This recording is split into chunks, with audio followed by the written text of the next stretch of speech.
If A is C's mother and D is B's son, E is A's sister, C is D's sister, then how B is related to E? Okay, question ಕೊಟ್ಟಿರಂಗೆ A is C's mother. A ಏನಿದೆ, A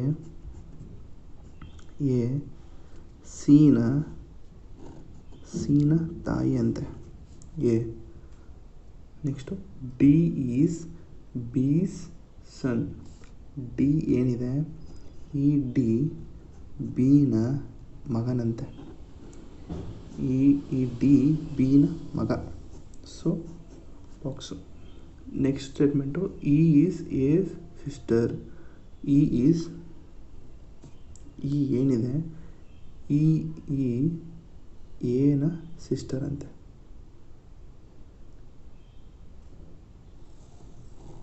ಈ ಎನ sister. Next C is D's sister. C is D sister ಅಂದರೆ C ಡಿನ sister ಅಂತೆ. So ಇದು. Then how B is related to E ಅಂತಿದೆ.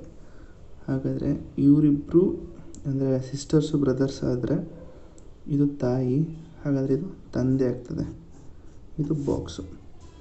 So ಇವರಿಬ್ಬರು husband and wife ಆಗಿರ್ತಾರೆ.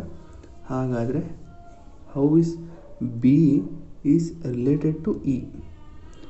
ಬಿ ಈಗ ಏನಾಗಬೇಕು ಅಂತ, ಹೀಗೆ ಇವರಿಬ್ಬರು ಸಿಸ್ಟರ್ ಅಂದರೆ ಅಕ್ಕನ ಗಂಡ ಅಥವಾ ತಂಗಿ ಗಂಡ ಏನಂತಾರೆ, ಭಾವ ಆಗ್ತಾರೆ. ಸೊ ಭಾವನ ಅವರು ಬ್ರದರ್ ಇನ್ ಲಾ. ಸೊ ಇವರಿಬ್ಬರು ಸಿಸ್ಟರ್ ಇ ಮತ್ತು ಎ ಸಿಸ್ಟರ್ ಆಯಿತು ಅಂತಂದರೆ ಅಕ್ಕನ ಗಂಡ ಏನಾಗ್ತಾರೆ, ಭಾವ ಆಗ್ತಾರೆ, ಭಾವ ಅಥವಾ ಬ್ರದರ್ ಇನ್ ಲಾ. ಸೊ ಈ ಬಿ ಏನು ರಿಲೇಷನ್ಶಿಪ್ಪು ಅಂತಂದರೆ ಬ್ರದರ್ ಇನ್ ಲಾ.